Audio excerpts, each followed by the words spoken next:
بسم اللہ الرحمن الرحیم بسم اللہ الرحمن الرحیم الحمد للہ والصلاة علی اہلہا۔ عزیز طلبہ السلام علیکم ورحمۃ اللہ وبرکاتہ۔ شرح المعول کتاب الصلاۃ درس نمبر 445 میں نماز خوف کے وقت دیگر احکام پر گفتگو ہوگی۔ نماز خوف کے احکام زیر بحث ہیں۔ نماز خوف کے بقیہ احکام کو بیان کیا جائے گا۔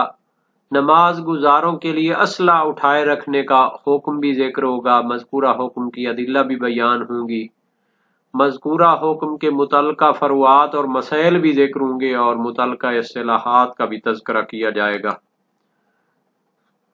ترتیب کے مطابق سب سے پہلے عبارت کو دیکھتے ہیں۔ فرمایا وَيَجِبُ عَلَى الْمُصَلِّينَ أَخْذَ السِّلَاحِ لِلْأَمْرِ بِهِ الْمُقْتَضِي لَهُ وَهُوَ آلَةُ الْقِتَالِ وَالدَّفْعِ مِنَ السَّيْفِ وَالسِّكِّينِ وَالرُّمْحِ وَغَيْرِهَا وَإِنْ كَانَ نَجِسًا إِلَّا أَنْ يَمْنَعَ شَيْئًا مِنَ الْوَاجِبَاتِ أَوْ يُؤْذِي غَيْرَهُ فَلَا يَجُوزُ اخْتِيَارًا۔ نماز خوف کے کافی احکام بیان ہو چکے ہیں۔ سب سے بڑی بات یہ تھی کہ نماز خوف نماز مسافر کی طرح قاصر ہوتی ہے۔ 4 رکعتی نمازیں 2 رکعتی ہو جاتی ہیں اور نماز جماعت کا خاص اہتمام کیا جاتا ہے۔ حتیٰ دشمن سامنے ہو، لشکر آپس میں لڑ رہے ہوں تو مسلمان اس میدان جہاد میں بھی نماز جماعت کا لحاظ کرتے ہیں اور اس کے لیے ان کو پھر چونکہ سارے تو جماعت میں شریک نہیں ہو سکتے تو اس کا طریقہ یہ اپنایا گیا ہے۔ نبی اکرم صلی اللہ علیہ وآلہ وسلم نے امام علی علیہ السلام نے جو طریقہ اختیار کیا وہ یہ ہے کہ 2 گروہ ہو جائیں لشکر کے۔ ایک گروہ 1 رکعت نماز کی امام جماعت کے ساتھ پڑھے اور دوسری پھر جلدی میں پڑھ کر چلا جائے، اور دوسرا گروہ جو حفاظت پہ مامور تھا وہ آ کر ایک جماعت امام جماعت کے ساتھ پڑھ لے اور ثواب جماعت میں شریک ہو جائے۔ اب نماز جماعت کا تو ان کو طریقہ بتا دیا گیا، لیکن ظاہر ہے کہ جنگ کی حالت ہے، شدید حالات ہیں، اس صورت میں خوف کے دوسرے احکام کیا ہیں؟ فرماتے ہیں واجب ہے نماز گزاروں پر اخذ السلاح، اخذ السلاح پڑھیں گے، اس کو اخذہ لکھا ہوا ہے، یہ صحیح نہیں، واجب ہے، یاجبوں کا فاعل بنے گا۔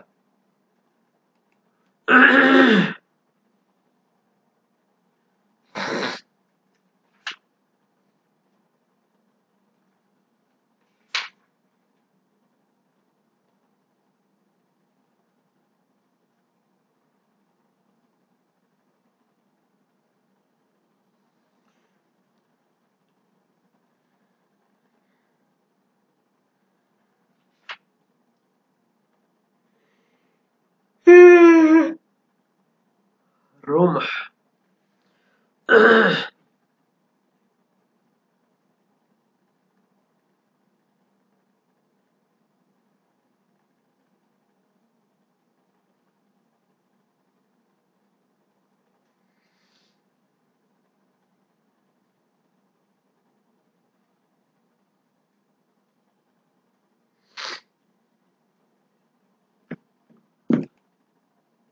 نیزہ ہے وغیرہ، اور اس کے علاوہ جو آلات ہوتے ہیں، سر کے اوپر ڈالنے والا خود ہوتا ہے، ڈھال ہوتی ہے، یہ ساری چیزیں اس میں داخل ہوتی ہیں۔ تو نماز گزاروں پر واجب ہو گیا، چاہے وہ امام جماعت ہو چاہے وہ مقتدی ہوں، پہلا گروہ ہو دوسرا گروہ ہو، کہ وہ نماز کی حالت میں بھی اسلحہ کو اٹھائے رکھیں۔ اب سوال پیدا ہوتا ہے کہ یہ جنگ میں انہوں نے اسلحہ اٹھایا ہوا ہے اور اس میں تلوار، خنجر، نیزہ یہ ساری چیزیں شامل ہیں، تو نجس بھی ہو سکتے ہیں، ان کے اوپر خون لگا ہوا ہو سکتا ہے۔ فرماتے ہیں واجب ہے نماز گزاروں پر اسلحہ کو اٹھائے رکھنا، وَإِنْ كَانَ نَجِسًا، اگرچہ کہ وہ نجس ہی کیوں نہ ہو۔ تو اس کا معنی یہ ہے کہ یہ بھی وہ صورت ہے جس میں نجاست ان کے لیے معاف کی گئی ہے۔